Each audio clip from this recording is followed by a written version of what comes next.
Hey y'all, welcome back to the channel. Around the time this video goes up, it would have been 2 months since the last major update to Gray Zone Warfare. Well, thankfully, on September 6th, Madfinger showed off their highly, and I mean highly anticipated Night Ops mode. A mode that will fundamentally change the game for the foreseeable future. I want to show off the gameplay they sent me, read some notes, and then give you guys my honest opinions and feedback. I don't want to ramble on, but if you want to stay tuned with anything and everything Gray Zone Warfare related, like and sub for more content like this. Tap into the MOSHPIT socials down below. Okay, let's get into it. Full discretion here, the VIPs and insiders did not get to play this version of the game. I've seen a few people on social media saying it's unfair that we got to play it and they didn't. Well, we didn't either. Plus, the stuff they sent me so I could actually make this video are really just bullet points, and that's what I'm gonna be reading off of, is just the bullet points. But more news will be coming soon, I can guarantee you that much. I also hope you guys don't mind the B-roll footage looping in the background. So to boot, they immediately address community feedback and say they are working on adding in highly requested features and fixes to the game. Quote, including addressing the aimbot AI, reducing LZ wait times. I have a really sick map to show you guys later on in the video regarding the LZs, so make sure you stick around for that one. Rebalancing the economy, rebalancing player progression, adding ADS toggle options, and high value loot into Night Ops. They talk about wanting to add innovative features to make the game more engaging and tactical. No clue what that means, but I'm assuming a more alive environment with the utilization of mobile units and hopefully some animals and wildlife. Next up on our list is new weapons and gear. Madfinger has confirmed that we will see the MP5 when Night Ops releases, with the addition of even more weapons coming with update 0.2. And before moving further, we have to talk about one of the more talked about features that has been requested since the game came out,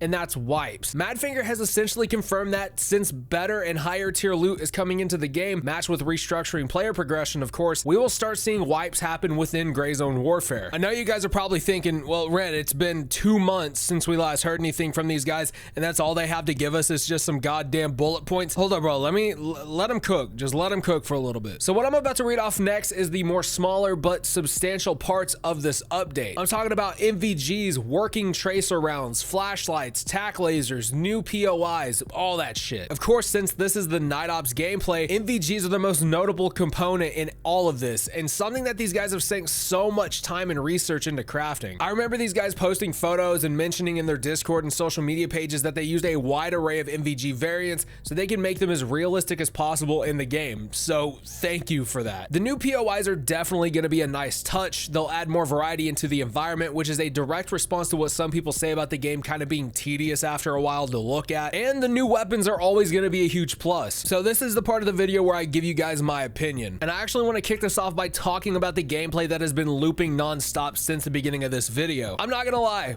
they did nighttime extremely well. Everything from the skybox to the street lights to the overall ambience that these elements just kind of make whenever they're combined, it's really impressive to see. Now, some people are not going to be very impressed with it. They're going to be like, Redbeard, why the fuck are you simping over this? It's quite literally just nighttime in a video game, but it takes a certain amount of skill to make it look good. The lighting that you can do within Unreal Engine 5 is just insane to me. It looks so good and it's so seamless. Now, the particular part in this gameplay footage, whenever you're looking through the monocle lens of an NVG, I really love what I'm seeing here. And this all goes back to what I said earlier about these guys taking an insane amount of time to research and study how these things look, then taking all that information and making it happen within a video game. One thing I'm actually really glad that we have now that I didn't notice before while watching this through the first 2 times is that in the top left-hand corner, we now have a clock showing us what time of day it is. I absolutely fucking love that. Now people are gonna say, well, Red, that's not very realistic. They should have just added a watch into the game. Okay, cool. They can add a watch later. I think for right now, as it sits with the rest of the UI being noticeable but very minimal, I don't think it's hurting anybody. I don't think it's killing anyone's immersion. And I'm pretty sure you'll be able to toggle that on and off. I'm not 100% sure, but I'm sure you can. Then later on in the trailer, we get to see the MP5 that's coming into the game. Absolutely beautiful goddamn weapon. Even though that this reveal is only 3 minutes long, and I wish it was longer with less jump cuts, I still think we have a lot of good things to look forward to with the Night Ops release. But I think now this is where we should start getting a little bit more serious. So yeah, to really double down here, I absolutely love this game. You know it, I know it. We all pretty much know it at this point. One thing we cannot deny here is that the game, even after all of this time, is still in a really rough spot for a lot of people. I promise you guys this much. Every single time I've had a chance to talk to the devs, I always tell them that if they want to win back the players who've left, optimization is priority number one. Absolutely do things to add content into the game, but we need stability before anything else. Fixing the AI is a huge leap in the right direction because as much as I can handle the AI in this game, having half of a fucking town of militants eat through all of my ammo is absolutely brutal, because then I either got to pick up a dead bastard's weapon and ammo, or I got to stand at the LZ for 17 business days and wait for a chopper to come through. I will say this, they did not include how they would make the LZs more optimized and more efficient for players to use them, making the whole experience quicker and more streamlined. But thankfully, our homies over at GZW TAC Map on X hooked us up with a little bit of a visual aid. What I'm showing you guys right now on screen is the entire map of Lemang, and you may notice that there are a lot more LZs, with some LZs even being shifted. Those LZs that are shifting are India 1 and India 3, Golf 1, Foxtrot 2, Delta 4, and Lima 2. And if you want a little bit more help trying to figure out where the new LZs are going to be at, keep in mind that the LZs that are purple are new and the LZs that are orange have been moved, like I stated earlier. The only downside to all of this is that Madfinger has not officially claimed this map to be true. They made a reply to the tweet saying, "Hello sir, while this is still subject to adjustments, we are indeed adding more LZs for Night Ops. We're focused on addressing concerns like LZ camping and are making improvements to create a more balanced experience," which is one of the things that I wish they would have done a long time ago,